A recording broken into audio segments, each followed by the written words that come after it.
Hi friends, இன்றைக்கி நம்ம பார்க்க போகிறது உப்புமா ரெசிபி தான். உப்புமா பிடிச்சவங்க ரொம்ப நிறைய பேர் இருக்கீங்க. அவங்களுக்காக இந்த ரெசிபி. இந்த உப்புமா வந்து நான் ராகவேந்திரா கோவில் ஆப்போசிட்டில் ஒரு ஹோட்டல் இருக்கும் இல்லையா, அந்த ஹோட்டலில் நான் இதை சாப்பிட்டேன். ரொம்ப அருமையாக இருந்தது. யாரெல்லாம் அங்கே சாப்பிட்ருக்கீங்க, அது மாதிரி இது சாப்பிட்ணுன்னா இது செஞ்சு பாருங்கள். கொஞ்சமாக எண்ணெய் போட்டுங்க, 200 கிராம் ரவை எடுத்துருக்கேன், கடுகு, கடலைப்பருப்பு மட்டும் போடுங்க, பொடியாக கட் பண்ண பச்சை மிளகாய் நல்லா பொரிஞ்ச பிறகு இதோட வெங்காயம் நல்லா சின்ன சின்னதாக கட் பண்ணி போடுங்க. நல்லா நீல வாக்கில் கட் பண்ண வேண்டாம். கருவேப்பிலை இது நல்லா வதங்கி வரட்டும். வதங்கி வந்த பிறகு சின்னதாக ஒரு தக்காளி போட்டுக்கோங்க.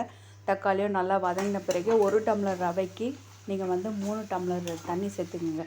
இப்போ அதுதான் அது கரெக்டான அளவாக இருக்கும். நார்மலாக நம்ம 2 சேர்ப்போம், அது திக்காக இருக்கும். இப்போ நீங்கள் 1 டம்ளர் எக்ஸ்ட்ரா சேருங்க, அப்போ தான் அந்த கன்சிஸ்டன்சியில் வரும். தேவையான அளவு உப்பு போட்டுக்குங்க. இப்போ வறுத்து வச்ச ரவையை கொட்டி நம்ம மெதுவாக கலந்து விடலாம்.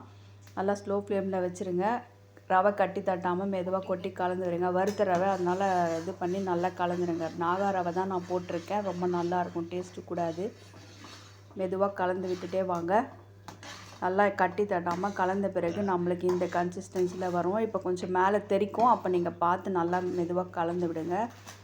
ஸ்லோ ஃப்ளேமில் வச்சுட்டு நல்லா கலந்துட்டிங்கன்னா இந்த மாதிரி கொஞ்சம் கன்சிஸ்டன்சி கரெக்டான இதில் வரும். இந்த தண்ணிலாம் பாருங்கள். இப்போ வந்து நமக்கு இந்த லெவலில் வந்த உடனே 1/2 டம்ளர் பால் வந்து இதோடு சேர்த்துக்குங்க. இந்த பால் சேர்க்கறதுனால உங்களுக்கு டேஸ்ட்டு மனம் ரொம்ப நல்லாயிருக்கும். அப்புறம் 1 டீஸ்பூன் நெய் சேர்த்துட்டு மூடி வச்சுருங்க. 5 நிமிஷம் கழித்து நீங்கள் சர்வ் பண்ணுங்கள். இதோட தேங்காய் சட்னி வச்சு சாப்பிட்றதுக்கு ரொம்ப நல்லாயிருக்கும். இந்த மாதிரி ஒரு முறை ட்ரை பண்ணி பாருங்களேன், அதே டேஸ்ட் இருக்கும். நம்மளுக்கு அந்த கடையில் சாப்பிட்ட டேஸ்ட்டே ரொம்ப சூப்பராக அருமையாக இருந்தது. இந்த சேனல் பிடிச்சிருந்தா சப்ஸ்கிரைப் பண்ணுங்கள், லைக் பண்ணுங்கள், ஷேர் பண்ணுங்கள். அதோட பெல் ஐக்கானையும் டிக் பண்ணிங்கன்னா உங்களுக்கு நான் போடுற வீடியோ உடனுக்குடனே நோட்டிஃபிகேஷனில் கிடைக்கும்.